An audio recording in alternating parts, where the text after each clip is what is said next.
for one, am grateful, Mrs. Bush, that they are finally bringing civilization to this savage land. I could not agree with you more, my dear. My daddy settled this land, and I know he'll be looking down on us, pleased at how we help the natives. Yes, they've lost their land, but they've gained access to heaven.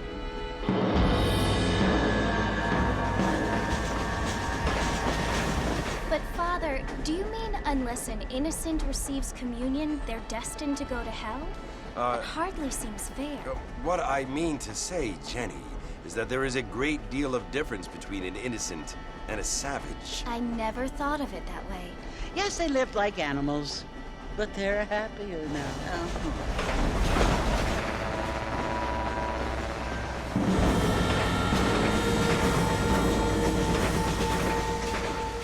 Not only do people now have motor cars, Father, but I heard that pretty soon we will be able to fly. No, only angels can fly, Jenny.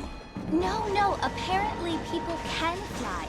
Didn't you hear? Out in Kansas, a man even got a car to fly. I hardly think so, Jenny.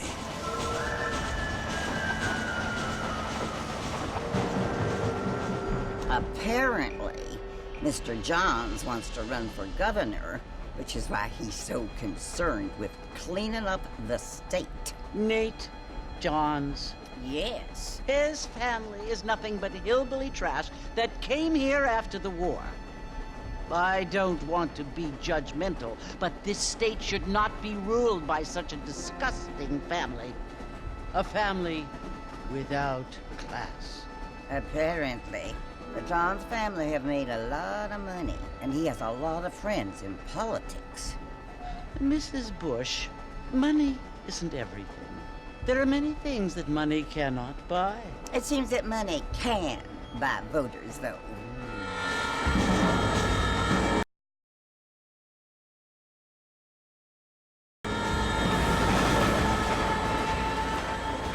What you must remember, my dear, is that we have been brought here to spread the word. And the word and civilization, they are the same thing. They are the gifts. It is the opportunity we have, the chance to live among people who are decent and who do not kill each other. And who let you worship in peace. It's so confusing, Father. Sometimes I find it impossible to make the distinction between a loving act and a hateful one. I mean, they often seem to be the same thing. Yes, Jenny, it is confusing. But you only have to ask me if you need help. Indeed. Well, here we are, Mrs. Bush. Armadillo.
Marston! Mr. Marston, over here!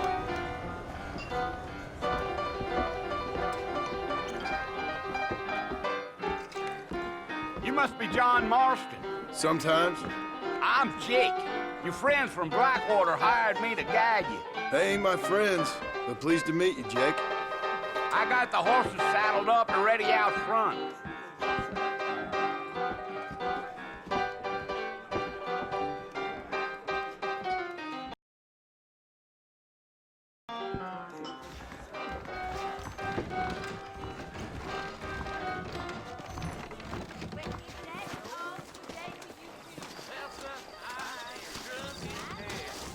All righty, Mr. Marston, let's get it. If you say so. Nice to see you. Take it slow on the way out of town. No need to kick up a lot of dust.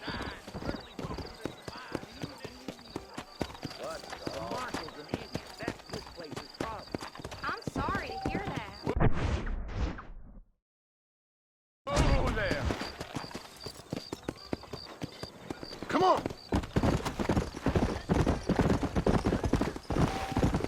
Let's go, Mr. Marston. No need to be making...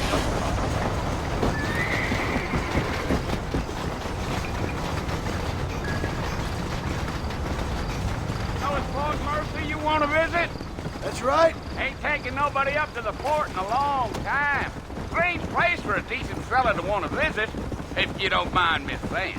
Who said I was a decent fella? It's been abandoned for years now. Folks say it was built during the Mexican War. What kinds of soldiers around back then? Why'd they leave? Well, I ain't entirely sure. I heard they had to go up north to fight Indians, or maybe they got tired of being soldiers and went looking for gold. You know how things is. So what are you doing up at the fort? I'm looking for an old friend. Well, like I says, you ain't gonna find many folk round those parts these days. Those you do find are about as sociable as an old serrated backtooth.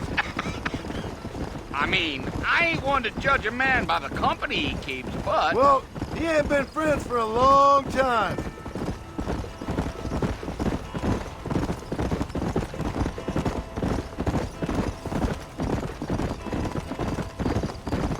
Are you planning on spending any time in Armadillo, Mr. Marston? I doubt it. I ain't planning on staying very long. Well, if you're fixing for some female company, you can do a lot worse than Armadillo. Fine as cream gravy they are. Not like Thieves Landing. Dang, those girls ain't even fit for a drinking man to hole up with. I'm a married man, I'm afraid. Ain't we all?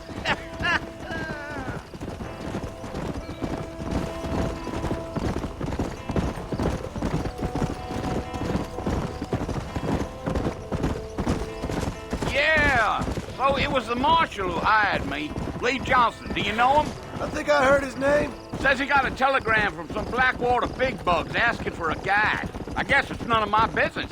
That's right.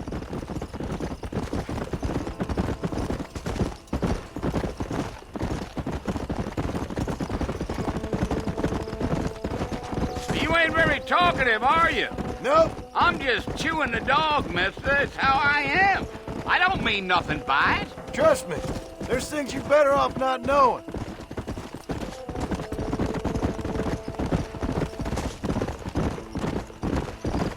I'll tell you, Mr. Marston, those coyotes eat better than I do. Almost there, Mr. Marston, just over this hill.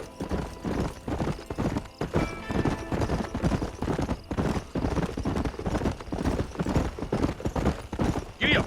Whoa. Listen, mister. This here's what's left of Fort Mercer. Some gang rode in and took the place over. So I understand. This is where we part ways, friend. You have yourself a good time.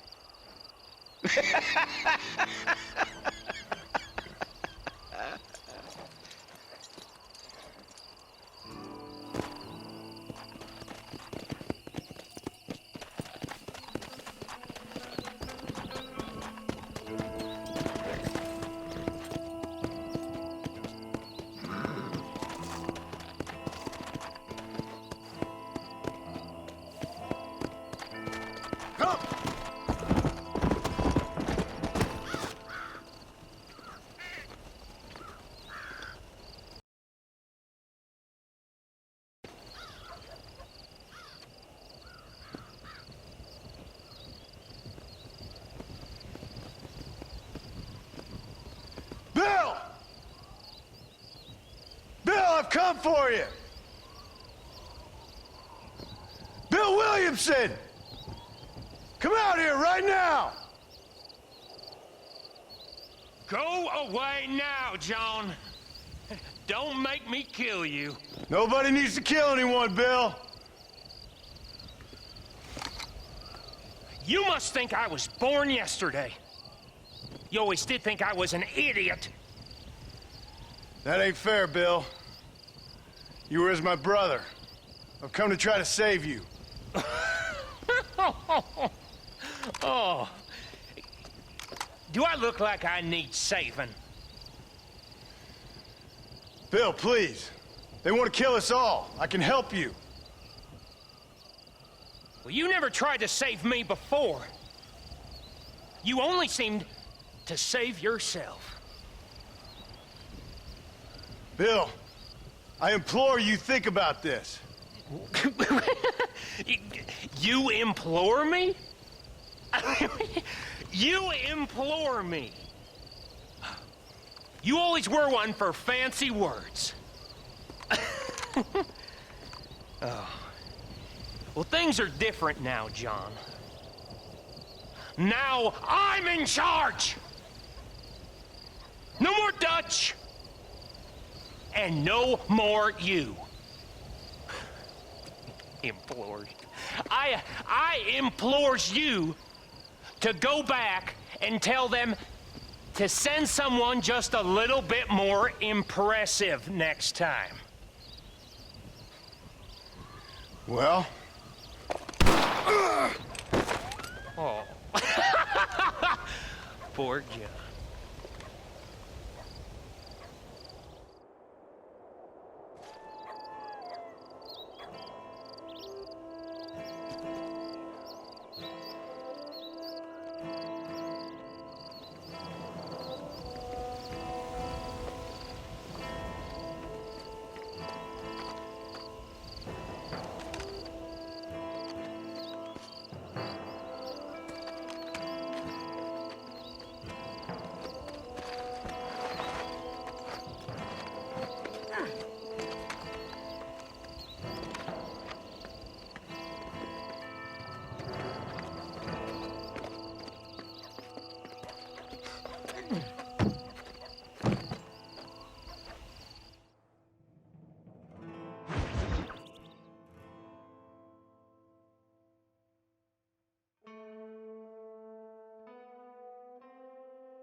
Well, you're alive.